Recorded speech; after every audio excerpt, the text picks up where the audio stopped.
नमस्ते बच्चों। आज हम करेंगे एक्सरसाइज 8.2 का इंट्रोडक्शन पार्ट। लास्ट एक्सरसाइज 8.1 के इंट्रोडक्शन पार्ट में हमने क्या सीखा था? 6 की 6 ट्रिग्नोमेट्री रेशो जो हमारी होती हैं, साइन, कॉस, टैन, कॉट, सेक, कॉसेक, इन सब को हमने किसी एक एंगल पे निकालना सीखा था, है ना। और हमारी राइट एंगल ट्रायंगल ABC है, PQR है, तो उसमें से हमें कोई भी एंगल गिवन होता था तो उस पर ये सारी ट्रिग्नोमेट्री रेशियोज हमें निकालनी होती थी, ठीक है। तो तब हम उनकी वैल्यूज क्या लेते थे? एंगल A, एंगल BC, इस तरीके से लेते थे, ठीक है। तो अब 8.2 के लिए हमें क्या करना है? यही ट्रिग्नोमेट्री रेशियोज हमें किसके लिए निकालनी है? स्पेसिफिक एंगल्स के लिए निकालनी है। तो स्पेसिफिक एंगल्स कौन कौन से हैं? ये 5 एंगल्स हैं जिन पे हमें सारी ट्रिग्नोमेट्री रेशियोज निकालनी सीखनी है, ठीक है। कौन कौन से हैं? 0 डिग्री, 30 डिग्री, 45 डिग्री और 60 डिग्री और 90 डिग्री, ठीक है। की वैल्यूज अभी हम जो लिखेंगे, इनको लर्न करने का सबसे आसान तरीका है कि सबसे पहले में क्या करना है, ये 3 वैल्यूज 30 डिग्री, 60 डिग्री और 45 डिग्री, ये 3 वैल्यूज किसकी लर्न कर लेनी है? साइन थीटा की लर्न कर लेनी है, ठीक है। साइन थीटा के लिए थीटा पहले क्या होता था? ABC या PQR कुछ भी गिवन होता था। अब क्या है हमारे पास? थीटा 30 डिग्री, 60 डिग्री और 45 डिग्री। तो साइन थीटा, जब थीटा की वैल्यू 30 डिग्री है तो साइन की वैल्यू क्या होती है?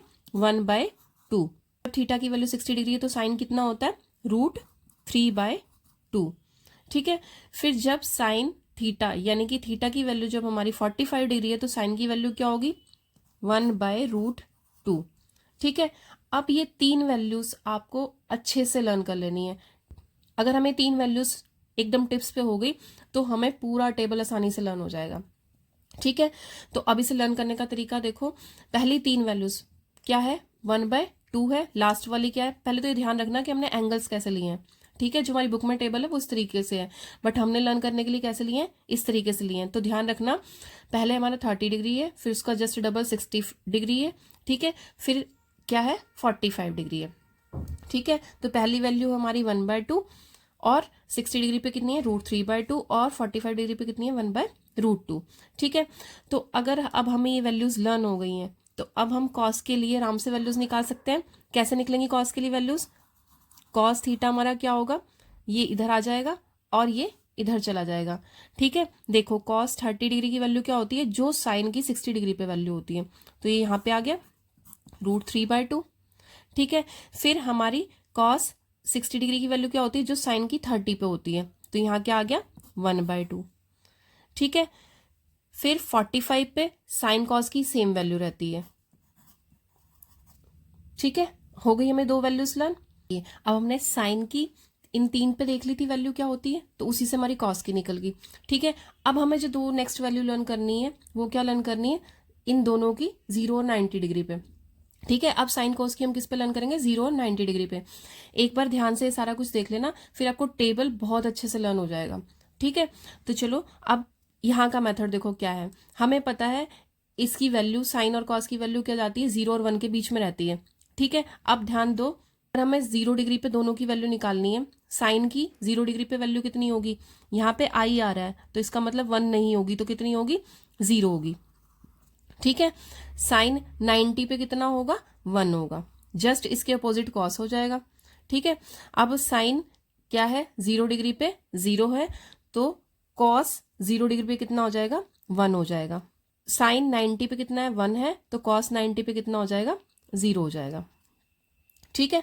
अब ये ध्यान दो, इसको समझने का तरीका देखो कैसे लर्न करोगे इसे लर्न करने का तरीका ये है कि हमने एक वैल्यू पकड़ ली, जैसे हमने यहाँ पे साइन की सारी वैल्यूज लर्न करी, उसके बाद हमने कॉस निकाली, और अब मैं पूरा टेबल बनाना बताऊंगी कि साइन कॉस की वैल्यू से ही एक साइन की वैल्यू लर्न कर ली आपने तो सारी वैल्यूज लर्न हो जाएंगी आपको, ठीक है। आप सारी वैल्यूज से अपना टेबल आराम से बना सकते हो। तो अब देखो, जब हमने यहाँ पे साइन की वैल्यू 0 90 डिग्री के लिए देखी, साइन में क्या आता है? आई आता है ना। तो ये देखो, जब हम इसकी 0 पे वैल्यू लेंगे तो इसके अपोजिट है, क्या लेंगे? 0 लेंगे। इस तरीके से कॉस की 0 डिग्री पे वैल्यू कितनी होगी? 0 डिग्री, यानी कि जो पहला एंगल हम लेंगे उस पे उसकी वैल्यू क्या होती है? क्योंकि इसमें ओ आता है तो वो 0 पे क्या होता है? उसका उल्टा होता है, 1 हो जाता है, ठीक है। तो अब इसमें से आपके लिए इजी है, कोई भी एक वैल्यू लर्न कर लो, या तो साइन की लर्न कर लो या कॉस की लर्न कर लो। कॉस का लर्न करने का इजी तरीका ये है, 0 पे क्या हो जाएगा? 1 हो जाएगा, उसकी अपोजिट दूसरी वैल्यू होगी, ठीक है। क्योंकि इसमें क्या आता है? ओ आता है, ओ का मतलब 0, 0 डिग्री पे कितना हो जाएगा? ये 1 हो जाएगा। तो 90 पे क्या होगा? उसका अपोजिट, यानी कि 1 का अपोजिट 0। साइन हमारा 0 डिग्री पे कितना हो जाएगा? 0 हो जाएगा। 90 पे कितना हो जाएगा? 1 हो जाएगा, ठीक है। हो गई है मैं लर्न। अब हम क्या करेंगे, इन्हीं सारी वैल्यूज से आराम से अपना पूरा का पूरा टेबल रेडी कर लेंगे। ठीक है, तो चलिए देखते हैं। अब हमने टेबल को भरना शुरू करते हैं। ठीक है, अब देखो हमने सबसे पहले हमने साइन की वैल्यूज लर्न करी है। ठीक है, किस किस पे लर्न करी थी? सबसे पहले साइन की वैल्यूज 30 डिग्री पे, 60 डिग्री और 45 डिग्री पे, इन तीन को लिया था। क्या क्या था? पहली साइन 30 पे कितना लिया था हमने? 1/2। ये तो हमने लर्न कर ली थी पहले ही, है ना। तीन वैल्यूज हमें लर्न करनी है कि साइन 30 पे कितना है 1/2 है, 45 पे कितना है 1/√2 है, और इस पे 60 डिग्री पे कितना है √3/2 है। ठीक है, ये तीन हमने लर्न कर ली थी। फिर साइन की 0 और 90 पे अलग से लर्न करी थी। साइन और कॉस 0 डिग्री पे क्या होते हैं? जिसमें O बन रहा है वहां पे 1 आ जाएगा, और जिसमें I बन रहा है वहां पे क्या आ जाएगा? खरा ना। तो 1 मान लो कि ये मान लो 1 है, तो इसका मतलब इसका अपोजिट क्या होगा? 0। ठीक है, अब दूसरी चीज, जस्ट अपोजिट इसकी 90 की वैल्यू होती है। अगर ये 0 है तो यहाँ पे कितना आ जाएगा? 1 आ जाएगा। ठीक है, अगर हमें पहली लाइन लर्न हो गई है, अच्छे से लर्न हो गई है, तो नेक्स्ट वैल्यूज में कुछ भी नहीं है। अब कॉस की वैल्यू जस्ट अपोजिट कौन कौन सी? 0 डिग्री और 90 डिग्री। जो इसकी वैल्यू 0 पे है, जो इसकी वैल्यू 90 पे, वो यहाँ आ जाएगी। ठीक है, हमने यही तो किया था। तो देखो कॉस 0 डिग्री कितना हो जाएगा? क्योंकि यहाँ पे 0 आ रहा है, O आ रहा है ना, O आ रहा है, तो क्या होगी वैल्यू? 1 होगी। यहाँ I आ रहा था, तो I नहीं 1 नहीं होगी, क्या होगी? 0 होगी। ठीक है, अब इसी की दूसरी वैल्यू लिख लो। यहाँ पे 1 था तो यहाँ पे कितनी आ जाएगी? 0 आ जाएगी। ठीक है, अब 45 पे क्या होती है? रिपीट होती है वैल्यू, सेम आती है। ठीक है, अब बची कौन सी? ये दोनों वैल्यू। तो ये दोनों क्या होती हैं? जस्ट अपोजिट होती हैं। जैसे 0 डिग्री और 90 डिग्री पे दोनों अपोजिट चलते हैं, ऐसे ही क्या? ठीक है, 30 और 60 डिग्री पे भी अपोजिट चलेंगे। तो साइन अगर 1/2 है तो कॉस क्या आ जाएगा? √3/2। ठीक है, और कॉस 60 डिग्री पे कितना हो जाएगा? जितना ये 30 पे था, यानी कि 1/2। ठीक है, क्लियर है यहां तक? अब देखो tan की वैल्यू कितने आसानी से निकल जाएगी। कैसे? साइन अपॉन कॉस होता है, यानी कि 0/1। ठीक है, अब 0/1। ठीक है, डिनोमिनेटर में अगर 1 हो तो वैल्यू क्या हो जाती है? जितनी न्यूमरेटर होता है उतनी वैल्यू हो जाती है, तो वैल्यू क्या आ जाएगी? 0। ठीक है, फिर आगे चलो। अब इनको तो क्या आ जाएगा हमारे पास? tan में क्या होता है? Sine upon cos. Sine upon cos यानी कि दिस अपॉन दिस, तो क्या आ जाएगा? 1/2, और होल अपॉन क्या आ जाएगा? √3/2। ठीक है, तो क्या आई वैल्यू? 1/2 इंटू, ये उल्टा हो जाएगा 2/√3, तो 2 से 2 कैंसिल आउट हुआ, कितनी वैल्यू आई? 1/√3। ठीक है, अब तीसरी वैल्यू पे आ जाओ। तीसरी वैल्यू भी ऐसी होगी, 1/√2, 1/√2, दोनों क्या हो जाएंगे? कैंसिल आउट हो जाएंगे, है ना। क्या होगा? 1/√2, डिवाइड था तो यहाँ पे मल्टीप्लाई का साइन आ गया, √2/1, √2 से √2 कैंसिल आउट हुआ, तो कितनी आ गई हमारी वैल्यू? 1। ठीक है, तीसरी वैल्यू पे आ जाओ। अब इन दोनों को डिवाइड कर देंगे, तो क्या आ जाएगा? √3/2 इंटू, ये अपोजिट हो जाएगा ना, 2/1, 2 से 2 कैंसिल आउट, कितना आया? √3। ठीक है, अब थर्ड वैल्यू पे आ जाओ। क्या आएगी? 1/0।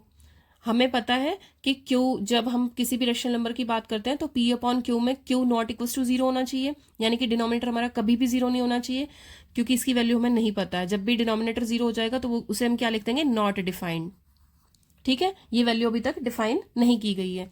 तो चलिए, अब कॉट की जो हमारी वैल्यू होगी वो क्या होगी? जस्ट अपोजिट ऑफ tan, है ना। 1 लगाते जाएंगे तो ये 0 है, तो ये क्या हो जाएगा? 1/0, यानी कि क्या हो गई? नॉट डिफाइन, क्योंकि डिनोमिनेटर में अगर 0 आ गया तो वैल्यू क्या हो जाती? नॉट डिफाइन हो जाती है। ठीक है, अब चलिए नेक्स्ट वैल्यू पे, ये भी क्या हो जाएगी? इस वैल्यू का रेसिप्रोकल, है ना। कॉट 30 डिग्री क्या होगा? इसका रेसिप्रोकल कितना आ गया? √3। ठीक है, अब 45 पे वैल्यू 1 थी तो रिपीट करेगी सेम वैल्यू, इसका रेसिप्रोकल यानी कि 1। और इजी लर्न करना है तो रिपीट करती हैं। पहली दो वैल्यू साइन कॉस पे सेम वैल्यू, फिर tan कॉट पे 1 वैल्यू सेम वैल्यू, फिर लास्ट वाली जो 2 वैल्यू होंगी वो भी दोनों रिपीट करेंगी। ठीक है, अब देखो कॉट क्या हो जाएगा? √3 का रेसिप्रोकल, यानी कि 1/√3। ठीक है, अब पहले पे आ जाओ, ये क्या हो जाएगी? 0/1। तो जब न्यूमरेटर में 1 हो, जब डिनोमिनेटर में 1 हो तो न्यूमरेटर ही आंसर होता है, तो आ गया 0। ठीक है, अब चलिए, अब देखिए कॉज एक्स क्या होता है? C किसका उल्टा होता है? S का उल्टा होता है। ठीक है, तो इसका मतलब क्या आ जाएगी वैल्यू? इसका उल्टा ले लेंगे, 1/0 ले लेंगे। ठीक है, तो 1/0 कितना आ जाएगा, नॉट डिफाइन। ठीक है, अब नेक्स्ट में चलिए, कॉजेक क्या होता है, साइन का उल्टा ना, तो 1/2 का रेसिप्रोकल क्या होगा, 1/1/2 लोगे तो ये ऊपर चला जाएगा, तो कितना आ गया, 2। ठीक है, अब चलिए नेक्स्ट में इसका रेसिप्रोकल लेंगे, क्या होगा, √2/1, तो कितनी आ गई, √2। अब 60 डिग्री में आ जाओ, 60 डिग्री में कितनी है, √3/2, इसका उल्टा कर लो, 2/√3। ठीक है, अब 90 डिग्री पे आ जाओ, 90 डिग्री पे क्या हो जाएगा हमारा, 1 का रेसिप्रोकल। अब 1 का रेसिप्रोकल क्या होगा, 1। ठीक है, क्लियर है, ये भी हो गया हमारा आराम से। अब देखो सेक किसका उल्टा होता है, सेक एस किसका रेसिप्रोकल होता है, सी का है ना, तो सेक किसका हुआ, कॉस का हुआ, तो इसका उल्टा लेना शुरू कर दो, इनके रेसिप्रोकल ले लेंगे हम सारे। ठीक है, तो 1 का रेसिप्रोकल क्या होगा, 1। ठीक है, अब चलो आगे नेक्स्ट में, √3/2 का रेसिप्रोकल क्या हो जाएगा, 2/√3। ठीक है, थर्ड वैल्यू हमारी 1/√2 है, तो क्या आ जाएगा हमारा रेसिप्रोकल, √2 आ जाएगा। ठीक है, 60 डिग्री पे 1/2 होता है कॉस, तो इस पे कितना आ जाएगा, 2 आ जाएगा। ठीक है, 90 डिग्री पे कॉस 0 डिग्री होता है, तो सेक में क्या आ जाएगा, 0 है, तो इसका मतलब 0/1, इसका रेसिप्रोकल क्या हो जाएगा, 1/0। ठीक है, 1/0, जब भी हमारा डिनोमिनेटर में 0 आ जाए तो क्या हो जाता है, नॉट डिफाइन। ठीक है, तो हो गया हमारा टेबल कंप्लीट। तो अब देखो इसे लर्न करने का एक और इजी तरीका है, हाँ 45 की वैल्यूज को लर्न करने का बहुत इजी है। देखो आपने अगर 45 पे साइन की लर्न कर ली, साइन कॉस सेम रहेगा। ठीक है, tan की लर्न कर ली, tan कॉट सेम रहेगा। कॉस एक्स सेक की लर्न, एक की कॉस एक्स की लर्न कर ली, तो कॉस एक्स सेक दोनों सेम रहेंगे। ठीक है, तो ये बीच बीच वाली सारी वैल्यूज आपको लर्न होगी। अगर ये 1/√2 है तो नेक्स्ट वैल्यू क्या होगी, 1 होएगी, और लास्ट वैल्यू क्या होगी, इसका रेसिप्रोकल √2 होएगी। ठीक है, तो अच्छा इसको लर्न करने का तरीका ये है, आपको क्या करना है, सबसे पहले जो मैंने पहले समझाया, सबसे पहले हमें क्या करना है, साइन की वैल्यूज को, साइन की 30, 60 और 45 डिग्री की वैल्यूज को, और इसकी 0, 90 पे, पहले इन वैल्यूज को लर्न करना है अच्छे से। इसको कम से कम 2-3 दिन लगातार आपको क्या करना है, डेली लिखना है।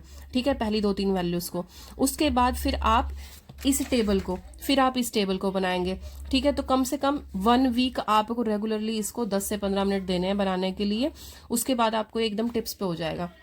ठीक है, देखो एक चीज और इस टेबल में देख लो कि साइन की जो वैल्यू है 0 डिग्री से 90 की तरफ जाते हुए 0 से लेकर कहाँ जा रही है, 1 तक जा रही है। ठीक है, और कॉस की जो वैल्यू है वो 1 से स्टार्ट होती है और कहाँ जा रही है, 0 की तरफ जा रही है। ठीक है, तो साइन क्या यहाँ पे इंक्रीज हो रहा है 0 से 1, और कॉस क्या हो रहा है 1 से लेकर 0 तक डिक्रीज हो रहा है।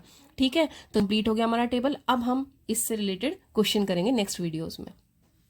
तो चलिए आज की वीडियो में इतना ही, आपको सिर्फ बार बार प्रैक्टिस करनी है जैसे जैसे बताया। ठीक है, तो में कोई भी प्रॉब्लम है तो आप कमेंट करके पूछ सकते हैं। चलिए कीप प्रैक्टिसिंग, अभ्यास करते रहिए, मिलते हैं नेक्स्ट वीडियो में। ओके, जय हिंद बच्चों।